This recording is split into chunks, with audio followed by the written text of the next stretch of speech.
Hi friends, welcome to my channel. Last video हमने जो था क्लासिफिकेशन देख रहे थे हम फ्रूट का, तो अभी हम उसको कंटिन्यू करेंगे। तो हमने देखा था 3 तरह से क्लासिफिकेशन अभी तक कि पहला क्लाइमेट के बेसिस पे, सेकंड उसके ब्रीडिंग हैबिट्स के बेसिस पे, एंड थर्ड हमने देखा था on the basis on the morphological structure. Now fourth जो है वो होता है fruit classify based on their rate of respiration. ठीक है, उनकी जो रेस्पिरेशन रेट रहती है उनके बेसिस पे कैसा डिफाइन किया गया है। तो ये 2 टाइप के होते हैं।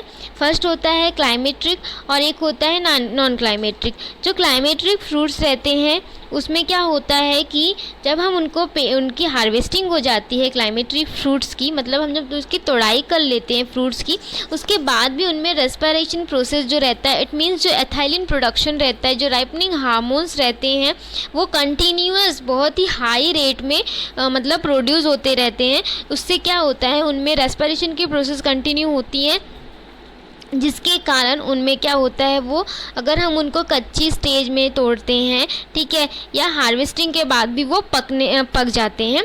ठीक, इसका मतलब होता है उनमें जो रेस्पिरेशन है वो होते रहती है आफ्टर हार्वेस्टिंग।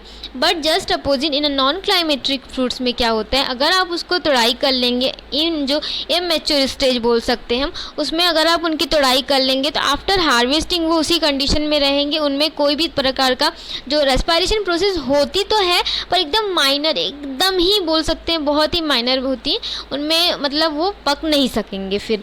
तो इस तरह से डिफ्रेंशिएट किया गया है। तो क्लाइमेट्रिक फ्रूट के एग्जांपल जैसे कि मैंगो, आप घर में भी रख के देख सकते हैं। ठीक है, जो मैंगो अगर आप कच्चे स्टेज में लाते हैं तो वो पक जाता है, क्योंकि उसमें जो है रेस्पिरेशन प्रोसेस कंटिन्यूअस होती रहती है, थाइलिन प्रोडक्शन होता रहता है। Banana, sapota, guava, papaya, apple, fig, peach, pear, plum, annona and tomato. Non climacteric जैसे कि नींबू के जितने भी वो हैं, नींबू वर्गीय जो होते हैं, सिट्रस, इसके अलावा होता है ग्रेप्स, पोमेग्रेनेट, पाइनएप्पल, लीची, बेर, जामुन, कैशियो, कमिट मीन्स काजू, कुकुम्बर, चेरी एंड स्ट्रॉबेरी। ठीक, तो नॉन क्लाइमेट्रिक के लिए सही स्टेज हार्वेस्टिंग की जो रहती है, मतलब उनका जो सही मैच्योरिटी रहता है उस टाइम पे हार्वेस्टिंग करना ज़रूरी हो जाता है। सो क्लाइमेट्रिक फ्रूट्स जो रहते हैं they produce much larger amount of ethylene than the non climacteric fruit. Next classification जो है, जो कि बेस्ड है photo periodic response, the fruit are classified. ठीक है, फोटो पीरियोडिक रिस्पॉन्स के बेसिस पे long day, short day and जो थर्ड है वो डे न्यूट्रल होते हैं। लॉन्ग डे में क्या होता है कि उनको जो दिन की एक निश्चित जो अवधि है, मतलब एक लॉन्ग डे अवधि की रिक्वायरमेंट होती है, लॉन्ग डे पीरियड चाहिए रहता है। शॉर्ट डे प्लांट्स को दिन की लंबी अवधि की रिक्वायरमेंट नहीं होती है, उनको नाइट लंबा रिक्वायर होता है। तो लॉन्ग डे में पैशन फ्रूट है, बनाना है एंड एप्पल है। शॉर्ट डे में स्ट्रॉबेरी है, पाइनएप्पल है एंड कॉफ़ी है। डे न्यूट्रल जो रहते हैं, मतलब उनको मतलब हम ये बोल सकते हैं कि लाइट की जो अवधि है, ठीक है, लाइट पीरियड है, उनका कोई अफेक्ट नहीं होता, उनको कोई उससे प्रभाव नहीं पड़ता है, तो वो होते हैं पपाया एंड गुआवा। ठीक, तो इस तरह से फोटो पीरियोडिक रिस्पॉन्स के बेसिस पे इस तरह से long day, short day and day neutral में क्लासिफिकेशन जो किया गया है वो on the basis of relative salt tolerance जो है उनके बेसिस पे।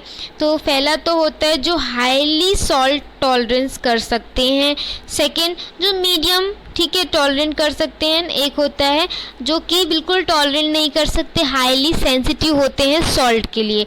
तो जो टॉलरेंट कर सकते हैं जैसे कि डेट पाम, खजूर, ओके, बेर है, आपका आंवला है, तो गुआवा है, कोकोनट है, खिरनी है। तो जहाँ भी ऐसे रीज़न है जहाँ पे सॉल्ट कंडीशन है, सॉल्ट अफेक्टेड सॉइल है, तो इस तरह के जो हाईली टॉलरेंट क्रॉप्स या हाईली टॉलरेंट जो फ्रूट ट्री है ये आप ग्रो कर सकते हैं, डेट पाम को, बेर को, आंवले को, गुआवा, कोकोनट को, खिरनी को। मीडियम में पोमोग्रेनेट है, कैशियो है, फीग, जामुन एंड फालसा होता है। ठीक है, एंड हाईली जो सेंसिटिव, जो बिल्कुल सॉल्ट टॉलरेंस उनकी कैपेसिटी नहीं होती है, वो है मैंगो, एप्पल है, सिट्रस है, पियर है, ठीक, जिसको नाशपाती बोलते हैं हम लोग, एंड स्ट्रॉबेरी होता है। ये जो है बिल्कुल टॉलरेट नहीं कर पाते। नेक्स्ट क्लासिफिकेशन जो है वो किया गया है on the basis of longevity fruits, ठीक है, उनके बेसिस पे कि कितना लंबा उनका ड्यूरेशन रहता है। तो सबसे पहला है वेरी लॉन्ग लॉन्गिविटी रहती है, मतलब मोर देन 100 ईयर वो जीवित रहते हैं। तो जैसे कि कोकोनट का ट्री है, खजूर का ट्री, और जो कि होता है एरेका नट, डेट पाम को हम खजूर बोलेंगे, और सुपारी यानी एरेका नट। लॉन्ग लॉन्गिविटी जो रहती है जैसे कि 50 से 100 साल के बीच की, तो वो होता है मैंगो और इमली यानी टैमरिंड का ट्री।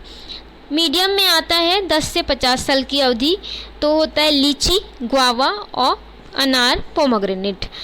एकदम बहुत ही कम बोलते हैं हम, शॉर्ट जो होता है वो पाइनएप्पल एंड बनाना की लॉन्गिविटी होती है, ठीक है। तो इस तरह से क्लासिफिकेशन किया गया है, इतने भाग में इनको डिवाइडेशन किया गया है फ्रूट्स को। तो यहाँ पर जो है जितने क्लासिफिकेशन वाली चीज़ें थी वो मैंने कंप्लीट करा दी, किस किस बेसिस पे क्लासिफिकेशन किया गया था।